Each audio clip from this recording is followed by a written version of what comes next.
저는 서울시립대학교의 박준이라고 합니다. 오늘 일단은 뜻깊은 자리에 또 굉장히 의미 있는 발표를 하게 돼서 영광으로 생각하고 있습니다. 제가 오늘 말씀드릴 주제는 주거복지 전체 체계에서 지자체 역할을 어떻게 강화할 것인가, 그 내용이고요. 특히 이제 조직과 재정 및 예산 이 측면에서 좀 더 구체적으로 고민을 하려고 하고 있습니다.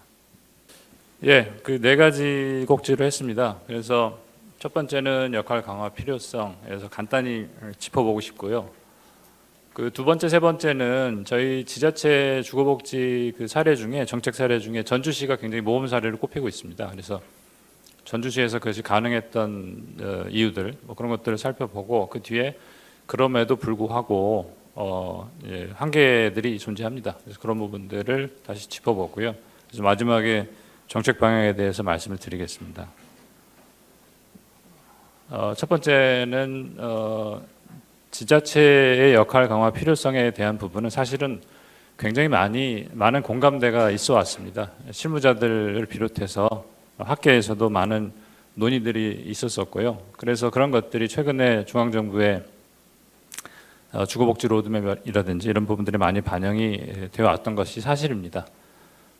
좀 더 지역 맞춤형, 현장 밀착형 주거복지 체계가 필요하다라는 데에는 많은 공감대가 있고요. 그래서 그런 것들이 반영이 돼서 2015년도에 굉장히 획기적인 변화가 생깁니다, 사실. 그래서 주거기본법이라는 것이 제정이 되고요. 주거기본법에 대해서는 뒤에 좀 더 자세히 조항별로 살펴볼 기회가 있습니다. 그리고 2017년도에 국토부에서 주거복지 로드맵을 내놓습니다.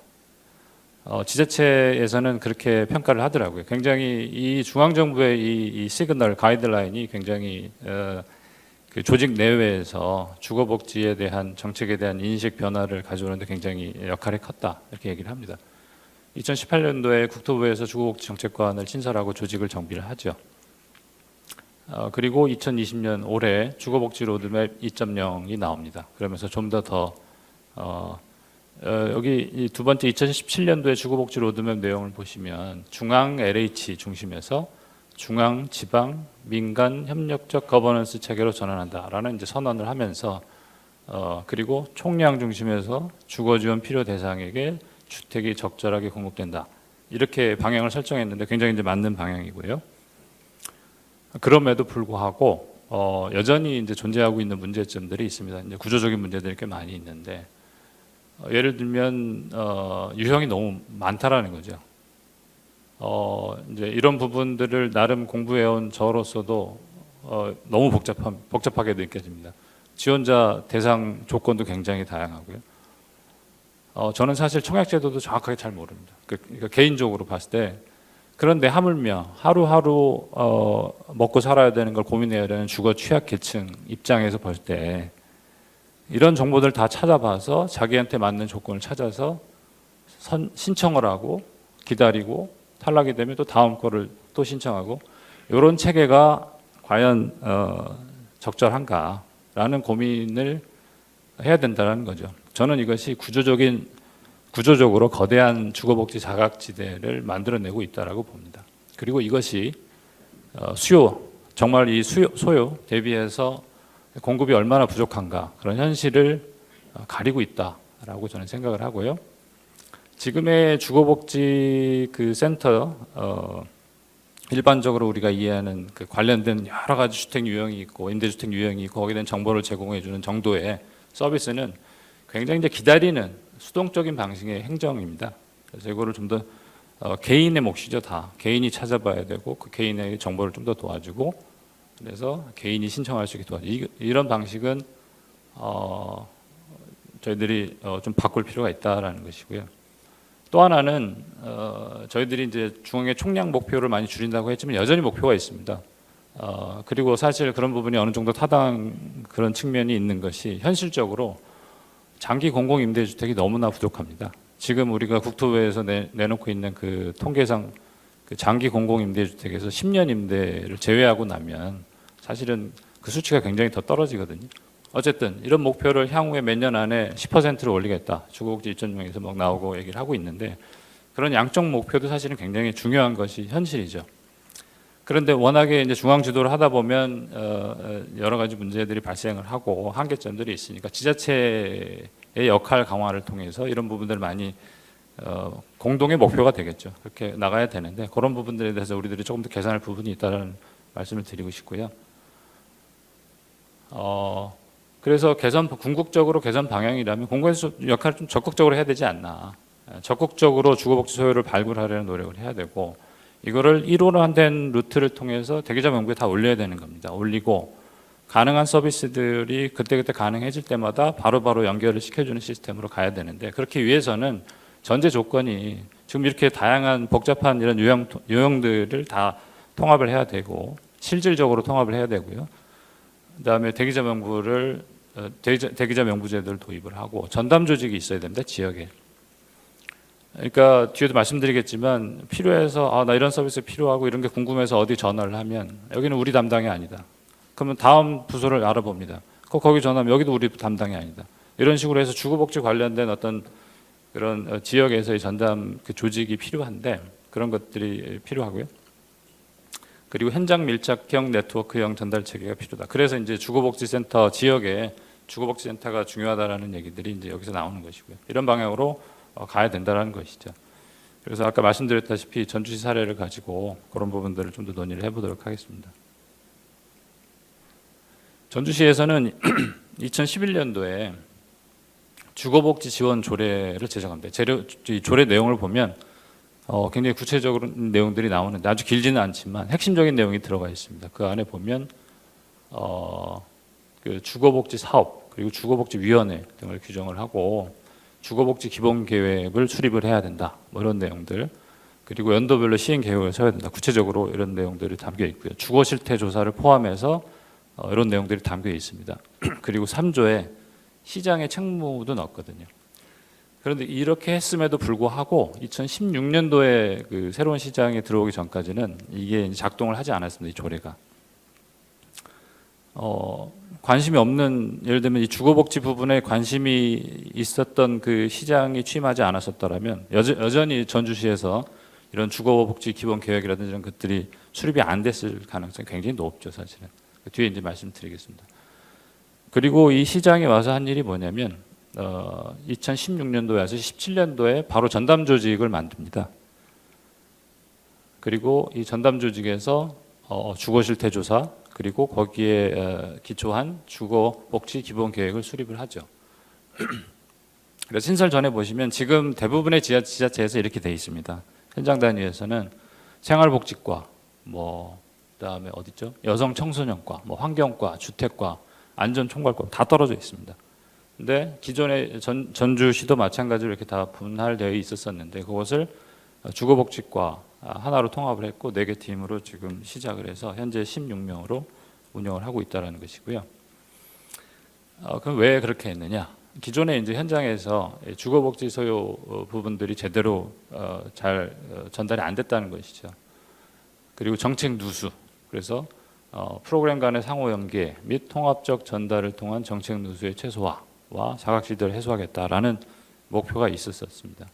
그래서 좀 더 수요자 중심의 주거복지 정책을 실현하기 위한 이제 큰 중요한 틀이 됐었고요. 그래서 수요자 중심으로 원스톱 서비스를 제공하겠다라는 내용이 핵심적인 내용입니다. 그래서 또 이렇게 주거복지 전담 그 조직이 있다 보니까 이 뒤에도 말씀드리겠습니다만은 최근에 또 도시재생 문제하고 주거복지하고 그 같이 접점이 굉장히 많습니다. 그런 사업을 할 때도 사실은 전주시라는 한 조직에 있어도 과가 다 다르면 서로 협업해서 일을 하는 게 사실은 굉장히 어렵습니다.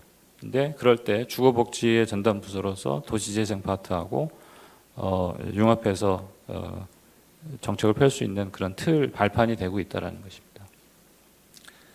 그리고 전주시에 이제 주거복지센터도 운영을 하고 있는데 주거복지센터가 현장에서 중요하다라는 것들은 이제 굉장히 이제 공감대가 많이 있는 내용이죠. 그래서 그리고 실질적으로 2007년도부터는 민간 중심으로 주거복지센터라는 게 운영이 되어 왔었고 이 당시의 시장 후보 시절에도 이런 부분들의 주거복지에 좀 더 관심을 두게 된 계기가 이런 이제 주거복지센터에서의 이런 서비스 관련된 내용들을 접하면서 그래서 더 관심이 더 커졌다고 하고요. 그래서 국토부에 이런 요청을 했다라는 것이고, 국토부도 사실은 계획이 있었습니다. 주거복지센터라는 것을 주거기본법 안에도 넣고 거기에 관한 지원이 가능하다, 뭐 할 수 있다라는 정도로 이제 조항에 넣고 했었는데, 공모사업을 계획을 해서 올렸는데 기재부 심의에서 떨어집니다. 그래서 결국에는 이제 중앙정부 의지는 있었지만, 국토부 차원의 의지는 있었지만 재정 지원이 이제 어려워진 상황이고, 그 상황에서 전주시가 그럼 우리 예산으로라도 하자라고 결단을 해서 현재 연 3억 원 정도로 규모로 지원을 하고 있고요. 그리고 이 주거 실태 조사하고 주거복지 기본 계획을 같이 연계해 가지고 수립을 하고 있습니다. 그리고 연도별로 시행 계획을 수정해서 반영을 하고 있고요. 주거 실태 조사가 굉장히 중요하겠죠. 현재 현황을 알아야 되니까. 그 지역별로 다 다를 겁니다. 그리고 지역별로 특히나 더 취약한 계층이나 그룹들이 따로 있을 겁니다. 그 지역마다 다 특성이 다르니까요. 예컨대 전주시 같은 경우에는 주거 취약 가구를 조사를 해보니 전체 가구의 30% 넘게 나온 겁니다. 그리고 최고 주거 기준 비달 가구도 이렇게 조사가 되고요. 거기에 근거해서 주거 기본 계획을 세우고 구체적인 그 안에 사업 내용들을 넣고 어떻게 이제 실행할 것인지를 계속해서 고민해 나가는 거죠. 예.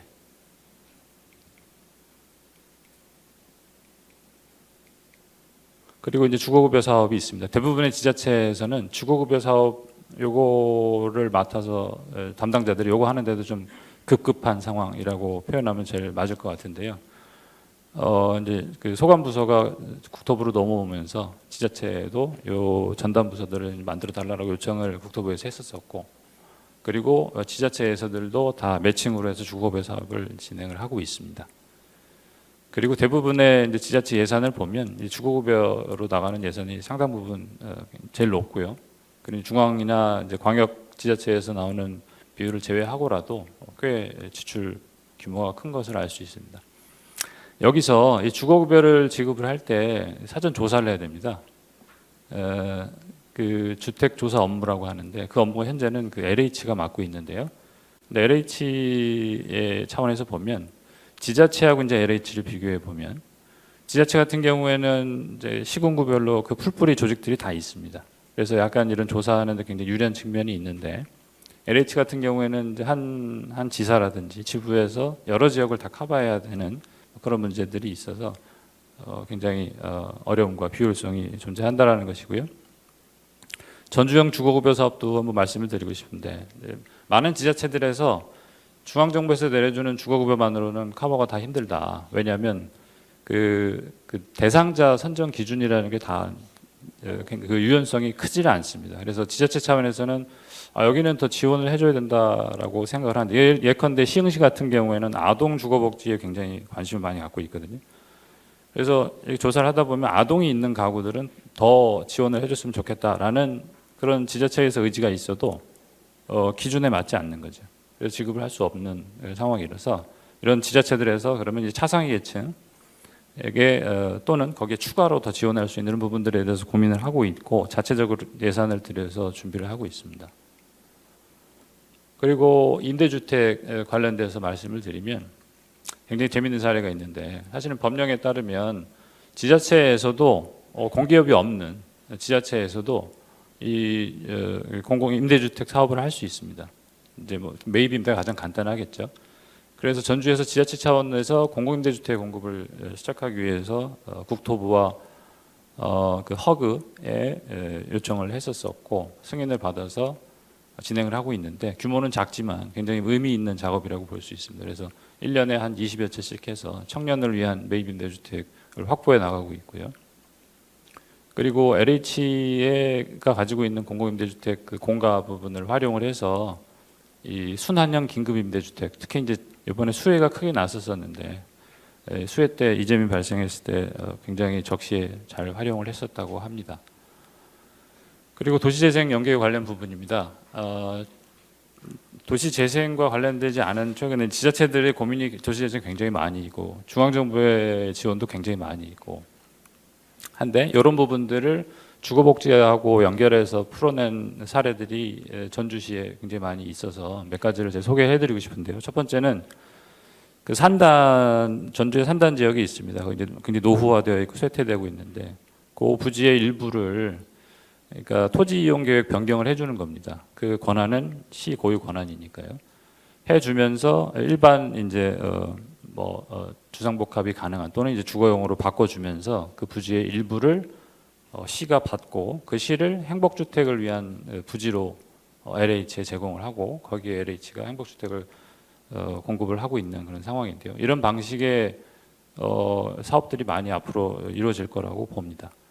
그리고 전주 같은 경우에 그 서쪽에 있는 혁신도시 관련해서 그쪽이 개발되면서 원도심이 쇠퇴화되는 이런 문제들이 있는데 많은 도시들이 지방에 있는 많은 도시들이 비슷한 경험을 하고 있죠. 그럴 경우에 이 원도심에 빈집들이 많이 생기는데 이런 빈집들을 적극적으로 활용해서 주거복지를 위해서 활용을 하고 있습니다. 뭐 빈집 반값 임대라든지 또는 이런 빈집들을 아예 적극적으로 매입해서 수선해서 임대주택으로 곳곳에서 활용할 수도 있겠죠. 문제는 사실은 재원입니다. 예산을 보시면 전체 예산은 꽤 되지만 아까 말씀드렸다시피 중앙에서 내려오는 그 주거급여 부분이 대다수고 시 자체 예산만 보면 한 70억 원 정도 되는데요, 연간. 그 중에 이제 주거급여가 7억 원 정도, 그리고 그 주택 수선 사업이죠, 해피하우스 지원 사업이 약 30억 원 정도, 그리고 나머지가 취약계층 주거 환경 개선 사업인데 그 여러 가지 계획을 전담부서가 있으니까 고민을 많이 합니다. 고민을 많이 하고 또 전담부서가 있으니까 지역에 있는 여러 가지 그 소요들이 많이 발굴이 됩니다. 그래서 말하자면 리포트가 되는 거죠. 그래서 고민이 많아지고 그러면은 좀 더 다양한 유형의 주거복지 정책들을 고민을 하게 되는데 결국에는 이제 이거를 추진할 수 있는 재정이 부족하다라는 것이 이제 지자체의 토로인 것이죠. 예를 들면 아동 문제 담당하는 현장의 직원이라든지 고령자 관련된 부분 여러 가지 그 복지 관련된 사업 조사 현장에서 이루어지고 있는데 이런 것들이 이 전담 조직이 있으니까 다 리포트가 되는 겁니다. LH하고의 관계는 지자체별로 주거복지 협의체라는 걸 만들고 있는데요. 전주시에도 이런 것을 만들어서 역할을 같이 하고 있고 아무래도 LH가 보유하고 있는 지자체 입장에서는 보유하고 있는 그 공공임대주택이 많이 있기 때문에 협의를 많이 하고 있고 사실 시군구 단위에 내려가면은 이러한 그 공공임대주택 건설이라든지 이런 것들이 가능하다라는 것조차도 잘 모르고 있는 단위가 많다고 합니다. 근데 이제 요청을 하고 그러면 LH에서 받아서 이거를 이제 고려를 공급을 할지 말지 고려를 하는 건데 LH 차원에서 보면 너무 작은 단위의 그 시군구의 건설 그 임대주택을 공급하는 건 사실은 굉장히 비효율적일 수 있기 때문에 어떤 일정 인구 규모라든지 이런 기준이 있는 것으로 알고 있습니다. 그러니까 이를테면 굉장히 가까운 협력 관계이긴 하지만 한계가 존재한다 이런 식으로 말씀을 드릴 수 있을 것 같고요. 시사점을 말씀을 드리겠습니다. 전주형 주거복지 정책이 가능했던 이유, 선도적인 조례 제정이 있었었고 지자체 장애 의지가 있었다. 그게 이제 굉장히 핵심적인 겁니다. 근데 안타까운 것은 이게 이제 한계라는 거죠. 지자체장이 이런 관심이 없다라면은 진행이 이렇게 안 됐을 겁니다. 그래서 거기에 맞는 이제 조직을 정비하고 인력을 정비를 하고 자체 예산을 끌어서라도 그 필요한 정책들은 추진을 했다라는 것이 가능했던 사유고요.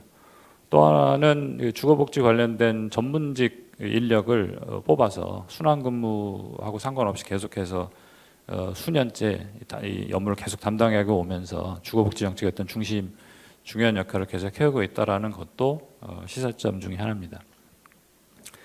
그리고 중앙정부 가이드의 중요성이라고 제가 써놨는데요. 주거복지 로드맵 발표가 굉장히 중요했다라는 말씀을 제가 아까 드렸습니다. 그 지자체 입장에서는 이제 그 행정조직 내외에서 굉장히 많은 인식 변화가 있었었고 중앙정부에서 이렇게 로드맵을 발표했는데 우리도 이렇게 발맞춰서 따라가야 되지 않냐 이런 분위기가 당연히 조성이 되겠죠. 그러나 뒤에 좀 더 자세히 말씀드리겠지만 이 전담 부서 조직이라든지 주거복지 센터라든지 기금 또는 이제 재정 예산 관련된 내용이 구체적이지 않습니다. 굉장히 간단하게만 조항이 돼 있어요. 그래서 예컨대 도시재생특별법과 비교해 봤을 때 굉장히 차이가 납니다. 그래서 이제 그런 부분들을 제가 이제 제 말씀을 드리고 싶고요. 그래서 지자체장의 의지가 결국은 한계라는 거죠. 이거는 인적 요인이지 않습니까? 이런 부분들은 정책적으로 이제 한계가 있다라는 것이고요. 그 주거기본법 그 법령과 시행령과 이런 내용들을 쭉 시행규칙은 내용 거의 없습니다만 시행령하고 법령을 쭉 보시면 이게 굉장히 이제 여전히 중앙 주도에 그리고 특히 택지 개발을 통해서 거기서 임대주택을 공급하는 이런 쪽에 많이 중심이 맞춰져 있다라는 것을 보실 수가 있습니다. 5조 내용에도 그게 있고요. 7조 같은 것도 뭐 협의하게 돼 있는데 저는 이건 괜찮다고 봅니다. 다만 국토부에서 요거를 저는 주거복지 기본계획을 다 받아서 국토부에서 그거를 합쳐가지고 그 국토부 입장에서 주거기본계획을 낼 때 그냥 내는 게 아니라 지자체의 주거기본계획을 다 받아가지고 그걸 반영해서 만들면 좋겠다라는 생각을 해봤습니다. 그리고 또 하나 이제 중요한 것이 주거정책심의위원회라는 게 있습니다. 여기서 이제 굉장히 중요한 결정들을 하는데 여기에 이제 지자체 의견이 반영되기 어려운 구조예요. 지자체 중에는 택지개발 사업과 관련된 지자체장은 여기에 이제 위원이 될 수 있고요. 시행령의 실무위원회가 있는데 여기는 뭐 지자체 전혀 없어요. 다 대부분 국토부 임원들, LH, 그다음에 허그 거기 임원들로 이렇게 돼 있을 겁니다.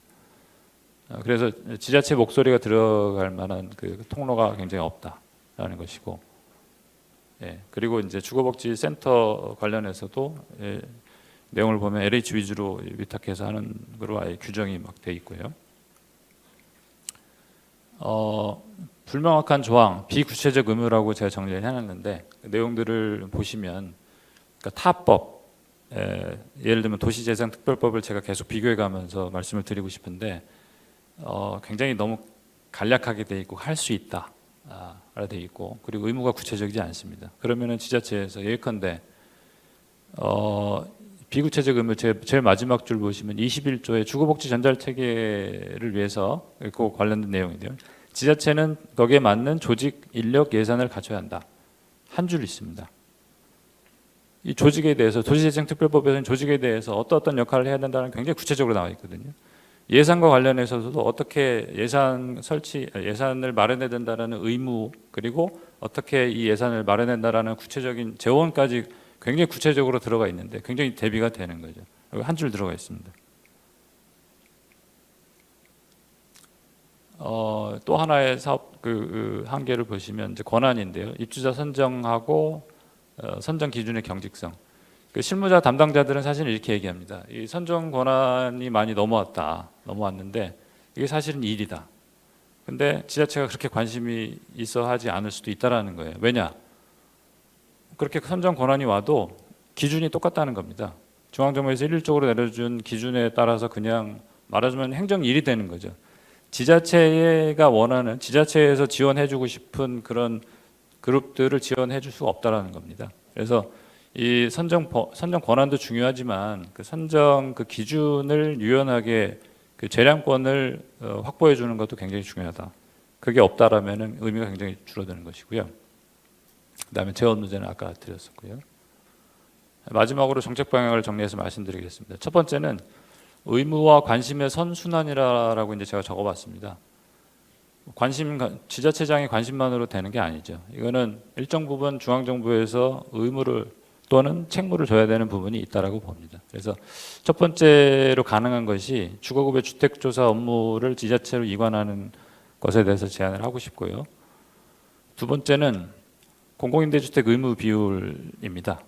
그러니까 예컨대 영국이라든지 이런 나라들은 과거에 공공임대주택을 대폭적으로 확보해 나갔던 그 시기에 지자체별로 이런 비율들을 막 나눠줬습니다.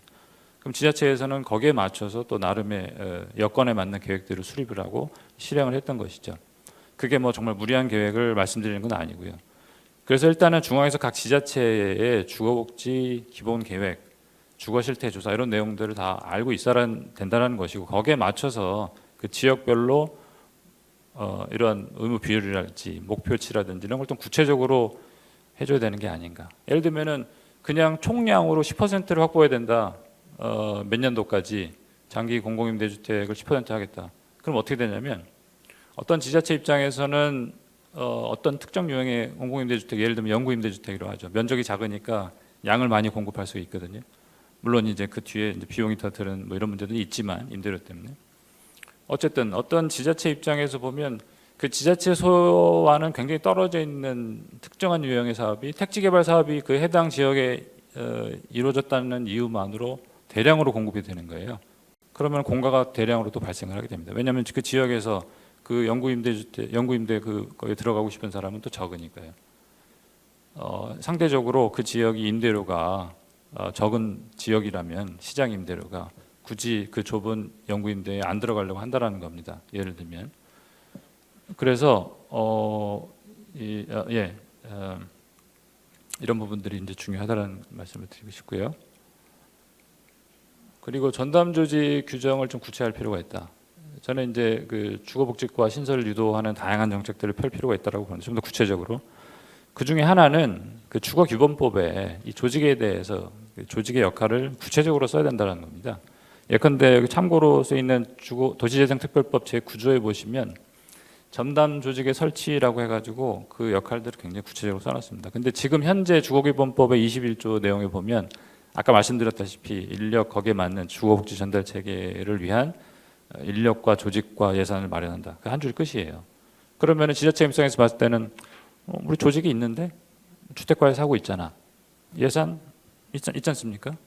주거급여, 인력 이 정도면 충분하지. 이렇게 될 수 있는데 그거를 구체적으로 이러이러한 일을 해야 된다라고 명시를 해주면 그 조직을 정비하는 데 있어서 굉장히 더 도움이 될 것이다라는 생각이고요. 권한 확대는 아까 말씀드렸습니다. 입주자 선정 범위만 확대하는 것은 의미가 적고요. 그 선정 기준을 지역에 맞게 재량권을 확보해 주는 것까지 같이 가야 된다는 것이고 시간이 많이 지났습니다만 마지막입니다. 마지막이 이제 재원인데 현재 중앙정부의 주거복지 재원을 보시면 전체 한 32조 원 정도 되는데 그 중에 30조 원이 다 기금 사업입니다. 이제 기금은 쓰기가 유연하게 쓰기가 쉽지 않은 것이 사실이죠. 허그에서도 쓸 수 있는 이제 계정들이 다 이제 정해져 있고 그래서 지금 재정으로 나가는 돈이 1.7조 원밖에 안 되는데 이런 부분들을 좀 더 장기적으로는 확보를 더 해야 되지 않느냐. 두 번째는 주거복지 특별회계 설치 및 운영 조항을 마련하는 것이 좋겠다라는 이제 제안을 드립니다. 도시재생특별법 다시 말씀드리지만은 제28조에 보시면 도시재생특별회계 설치 및 운용 조항이 따로 있습니다. 그래서 여기에 그 재원을 특별회계를 위한 재원들을 무려 11가지를 명시를 해놓습니다. 이 중에는 개발이익 환수에 관한 법률에서 근거한 개발 부담도 포함이 돼 있고요. 그리고 주거복지 사업 예산 확보의 구체화라고 써놨는데 마찬가지로 주거재생 특별법에 보시면 3조에는 이제 국가와 지자체에서 예산 확보를 어떻게 해야 된다라는 의무가 명기가 돼 있고요. 27조에는 그 지원 내용들이 굉장히 구체적으로 나와 있습니다. 주거기본법도 요거를 참고를 해서 구체적으로 내용을 들어가야 되지 않을까라는 것이고요. 또 하나는 도시재생 사업을 활용한 주거복지 사업 추진. 현재 도시재생 사업은 국가적으로 굉장히 지원을 많이 하고 있어서 연 10조 원 정도가 가능한 상황이라고 하는데 이 다행히도 이 도시재생 사업에 주거복지 부분, 공공임대주택을 확보할 수 있는 이런 부분들이 접점이 많이 있습니다. 그래서 당분간은 도시재생 사업이 가능한 이 기금들을 최대한 지자체에서 활용을 해서 여기랑 연결시켜서 가는 방법이 최선이다라는 말씀을 드리고 싶고요. 그것도 사실은 그게 맞는 방향이기도 합니다. 예, 그리고 또 하나는 우리 종합부동산세가 있습니다. 점점점 지금은 이제 많이 이제 줄어들었다가 다시 조금씩 이제 늘어나고 있는 상황인데 이거를 모아서 부동산 교부세로 지역에 나눠주고 있어요. 근데 이게 당시에 이제 종합부동산세 이제 재정 목적 3가지 중에 하나가 이제 지역 균형 발전이라는 게 있습니다. 뭐 그런 목표 때문에 근거했다고 보는데 지자체에 이제 나눠줍니다. 나눠주는데 배정하는 그 구조가 재정력 50%, 복지수요 25%, 교통수요, 뭐 재산세 부과 실적 뭐 이런 식으로 해서 나눠주는데 이게 과연 그냥 지방교부세랑 뭐가 다른가라는 생각입니다. 그래서 좀 더 우리가 목적세 형식처럼 좀 이 꼬리표를 달아줘야 되지 않느냐. 고액 부동산 소유자에게서 받은 세금을 주거 취약계층한테 지원한다. 명분이 되지 않습니까? 그럴 경우에는 이렇게 명분이 좋은 세금은 사실은 조세 저항도 덜하고 이 지원도 많이 받을 수가 있는 거죠. 그래서 이런 부분에 대해서 말씀드리고 싶고요. 모이면은 사실은 단기적으로 준비가 안 된 지자체들이 많이 있을 수가 있기 때문에 공모용 사업 위주로 해서 지원을 하고 중장기적으로는 이제 비율에 따라서 배분해주는 방식으로 가면 될 거고요. 이게 정말 마지막 장인데요.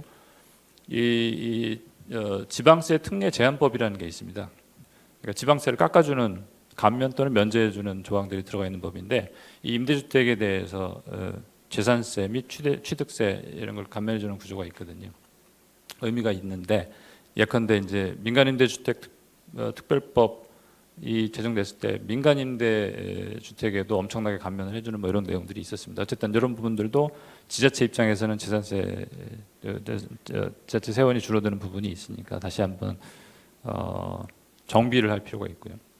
마지막은 지자체 차원에서 도시계획적 방식을 통해서 주거복지 자원을 확보할 필요가 있다. 특히 서울과 같은 대도시에서는 개발이 또는 계획이 많이 발생을 하기 때문에 그걸 적극적으로 그 시가 가지고 있는 도시계획적 권한이 있습니다. 그 권한을 내줄 때, 권한을 내서 개발 범위를 허용을 해줄 때 그 일부분을 개발이익을 환수를 해서 그걸 적극적으로 이러한 주거복지에 활용을 할 필요가 있다라는 겁니다.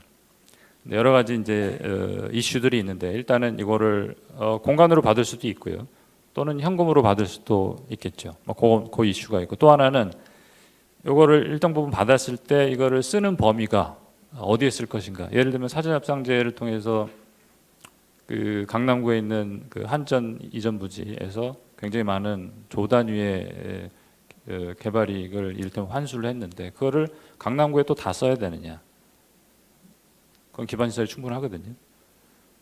부족한 기반시설이라 그러면 임대주택이 부족한 상황이죠. 그걸 또 송파구하고 나눠서 쓰는 것에 대해서 굉장히 이슈가 많았었는데 어쨌든 그런 이제 지역적인 범위를 조정하는 게 남아 있고요.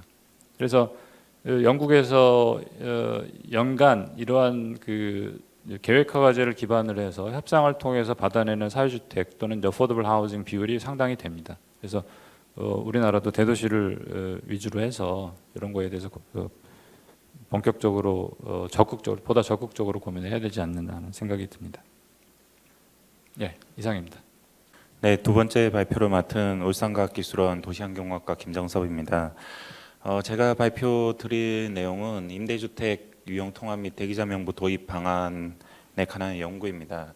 앞서 박준 교수님 발표하신 내용이 전반적인 이제 우리가 지방 정부 중심으로 어떤 주거 복지 기능을 강화하는 내용이었다면 저는 실제로 그 공공임대주택을 어떻게 배분을 하고 또 관리를 할 것인지에 대한 부분을 좀 더 중점적으로 지방정부 주도로 하는 방안에 대해서 발표를 하도록 하겠습니다.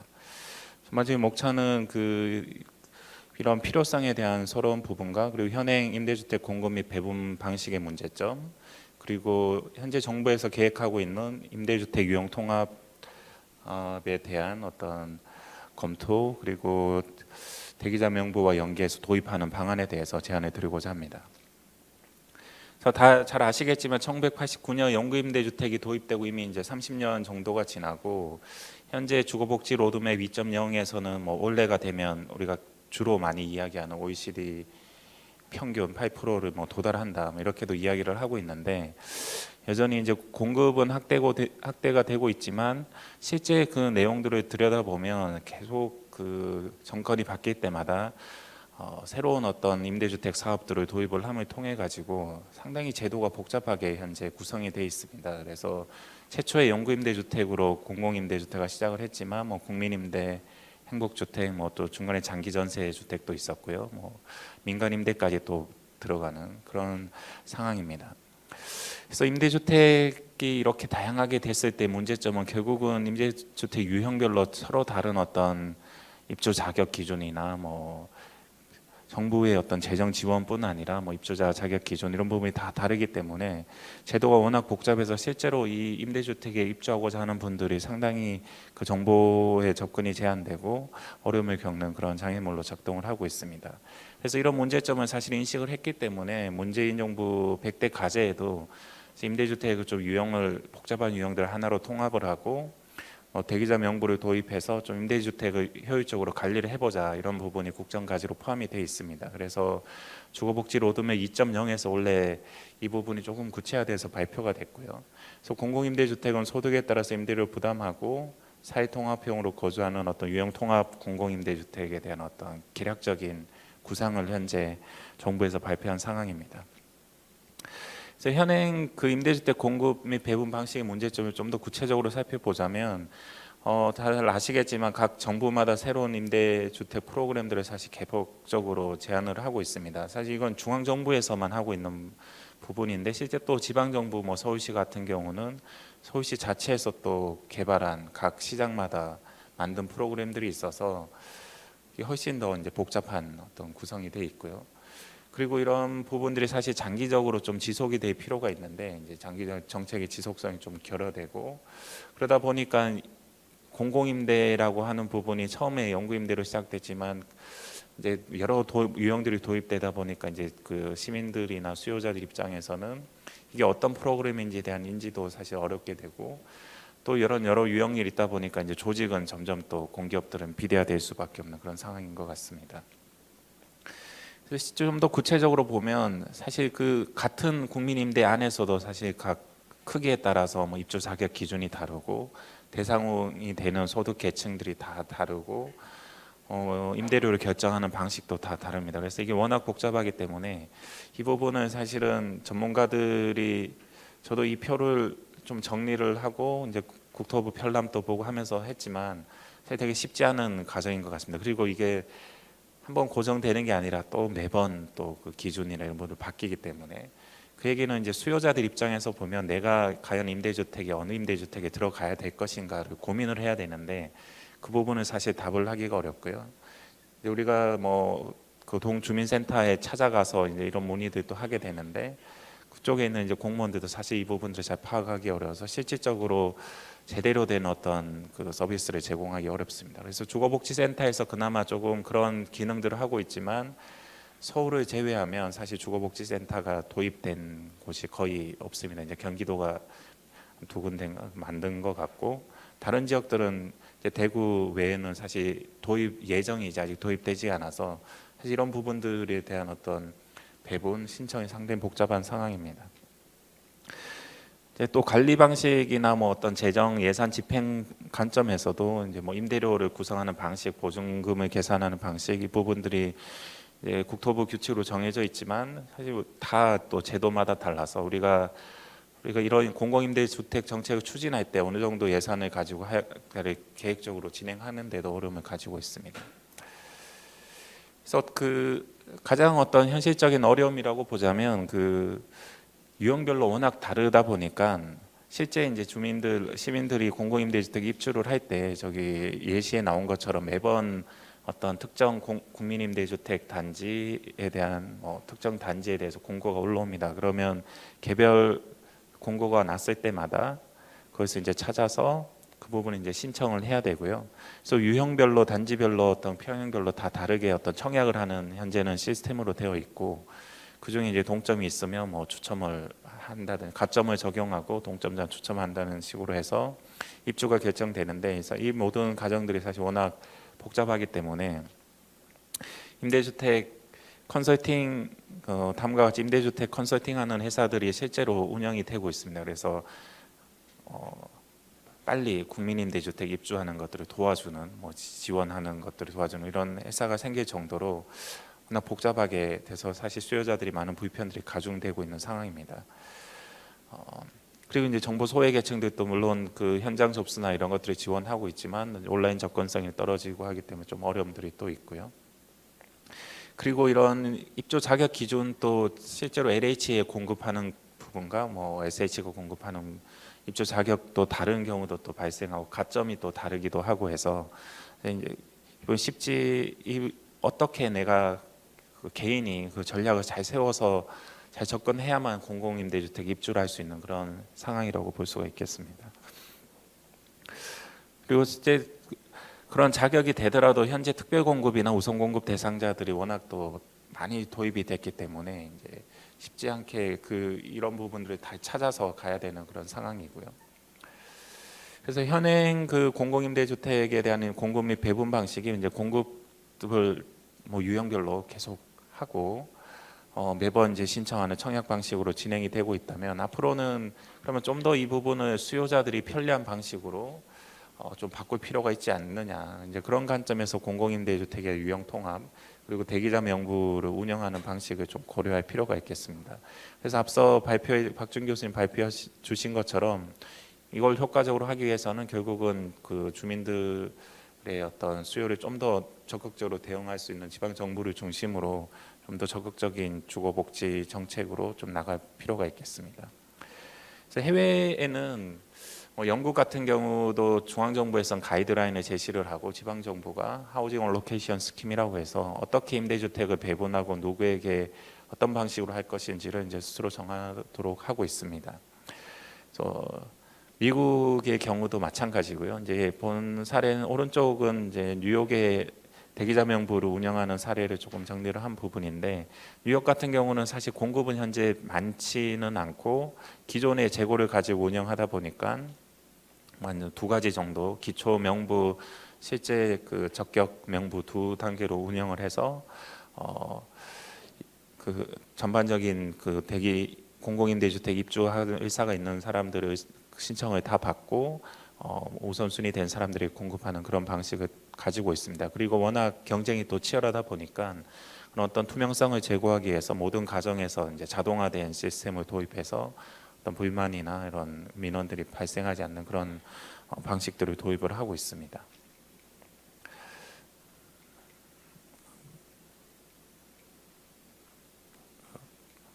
예, 현행 그 주거복지 로드맵 2.0에서 이제 정부가 제안했던 유형 통합안은 이 안에 따라서 현재 그 공공주택특별법 시행령에 통합공공임대주택이라고 새로운 유형을 이제 정의를 포함이 됐습니다, 최근에.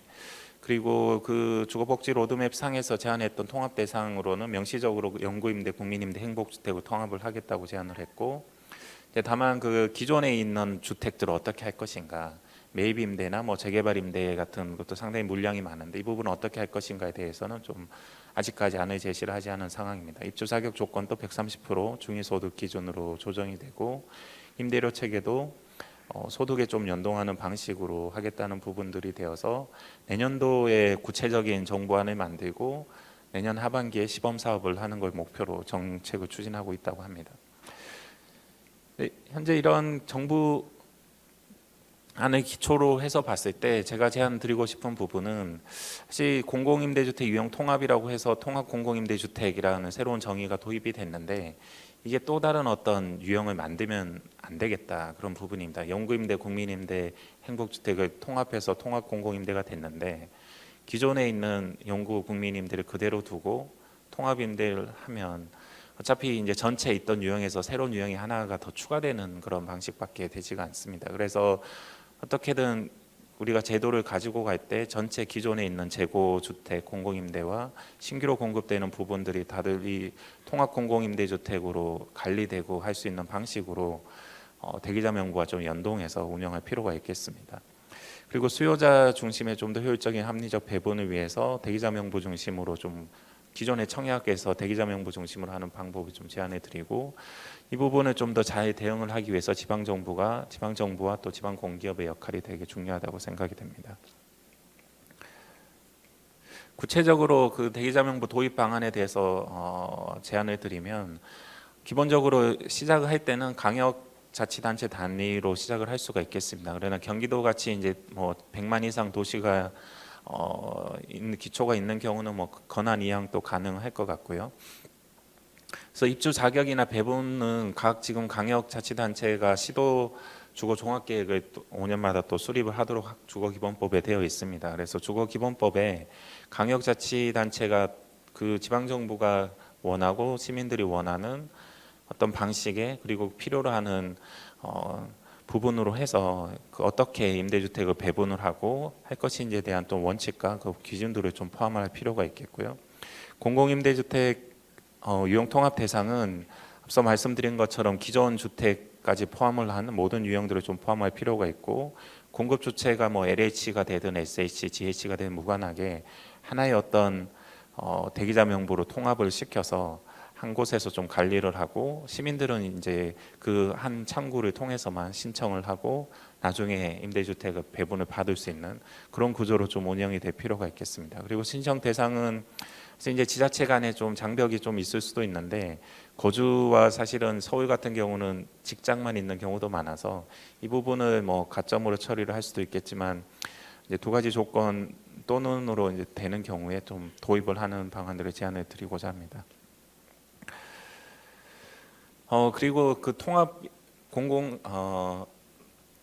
공공임대주택 유형 통합에서 사실 중요한 부분은 사실 사회적 혼합 부분을 어떻게 잘 가져갈까에 대한 부분입니다. 그래서 용구임대와 국민임대 서로 과거에 달랐던 소득 계층을 대상으로 했던 부분들을 통합을 하기 때문에, 그리고 크게 지금 중위소득의 130%면 한 6분의 2 정도까지도 들어가는 어떤 임대주택을 계획을 하고 있기 때문에 이 부분들이 여러 소득계층들이 다양하게 거주할 수 있는 또 질 좋은 그런 주택이 보급될 필요가 있겠습니다.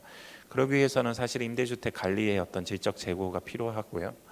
그래서 사실 많은 어떤 불만들이나 어려움들을 호소하는 부분들이 여러 그 임대주택 거주자들 안에서 있던 갈등 요인이나 위험 요인들에 대한 우려들이 좀 있습니다. 그래서 해외의 어떤 여러 공공임대주택에도 사실 도입이 돼 있는 부분이지만, 아동 청소년 성범죄 대상자들이나 강력범죄 전과자들에 대한 입주를 제한한다든지, 입주를 했는데 반사회적 행동을 여러 번 하는 경우는 또 태거를 할 수 있는 이런 규정들까지 사실은 좀 도입을 해서 사실상 그 공공임대주택이 실제로 사회적 혼합이 작동하는 어떤 단지로 만들어갈 필요가 있겠습니다.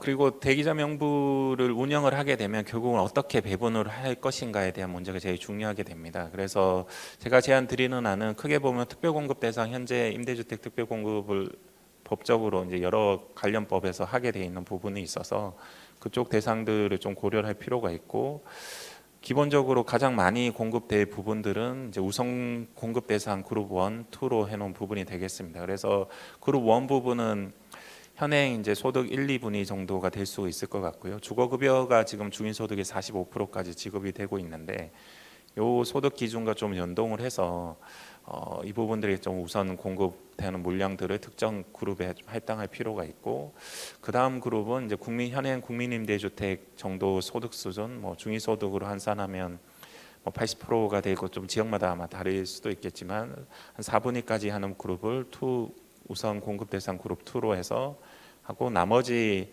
중위소득 130%까지는 일반 공급 대상으로 해서 이 각각의 그 그룹들에서 적정한 예를 들면 40%, 20%라든지 이런 기준들을 좀 지방 정부의 수요에 맞게 좀 만들어서 적절한 어떤 사회적 혼합을 유도하고 수요에 대응하는 어떤 배분을 할 필요가 있겠습니다.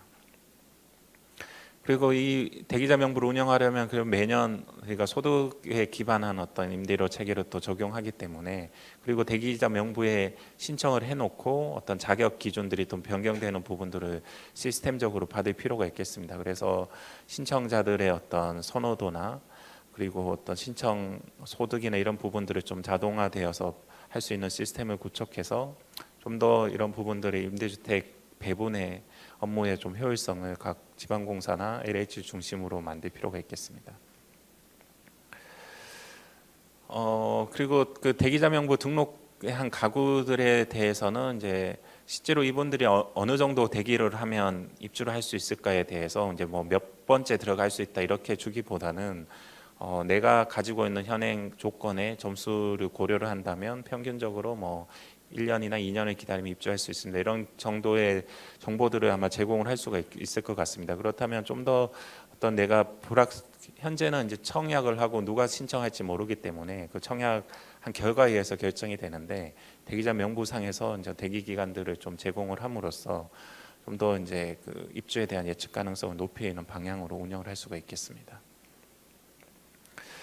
그리고 실제 그 각 밴드 안에서 그러면 어떻게 또 배분을 할 것인가에 대한 부분인데, 밴드 내에서는 사실 소득 요인들은 보지는 않고요. 그래서 소득을 기본적으로 큰 그룹에서 고려를 했기 때문에 밴드 안에서는 이제 특정 뭐 기존에 가점을 받았던 장애나 고령 가구, 그리고 새롭게 최근에 뭐 저출산 고령화 쪽 연계해서 다자녀 가구들, 그리고 좀 근로 가구들이 우선적으로 임대주택에 입주를 해서, 임대주택에 거주하는 것이 뭐 계속 거기 사는 게 아니라 어떤 주거 사다리를 제대로 작동하는 모델들로 좀 만들어갈 필요가 있기 때문에 근로 가구, 그리고 주거비 부담료 이런 부분들 좀 고려를 해서 가점으로 도입할 수 있을 것 같고요. 지역에서 직장이 있거나 주거가 있는 부분, 대기자 명부, 대기 기간 이런 부분들을 가점으로 해서 밴드 안에서 점수를 차등하고 거기에 따라서 이제 대기 기간이 결정되는 그런 방식으로 운영을 할 수 있겠습니다.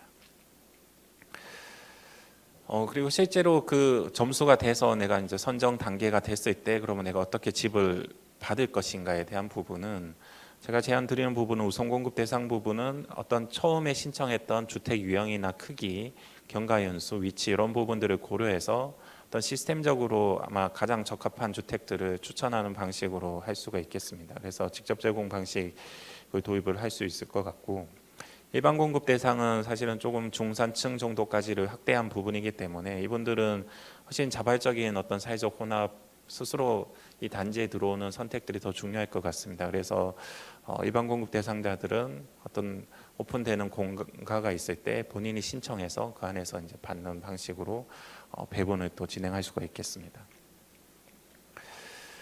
그래서 그 임대주택 유형 통합 및 대기자 명부 도입과 관련해서 좀 더 요약적해서 말씀을 드리면, 모든 공공임대주택을 통합할 좀 필요가 있다. 그리고 대기자 명부를 통해서 좀 더 투명하게 배분할 시스템을 도입할 필요가 있겠습니다. 그래서 이런 방식들을 통해서 현재 그 정부가 계획하고 있는 영구 국민이 행복뿐 아니라 모든 유형들을 아우르고, 또 단계적으로 뭐 5년이 되든 뭐 단계적인 계획을 가지고 기존 재고 주택들을 이쪽으로 이제 편입시키는 그런 계획들을 마련해서 하나의 어떤 국내 공공임대주택은 하나의 그냥 공공임대주택이고, 수요자들은 그냥 본인의 상황들을 정부에 제공을 하면 정부가 가장 필요한 원하는 지역에 적절한 시점에 제공을 하는 그런 방식으로 운영이 될 필요가 있겠습니다.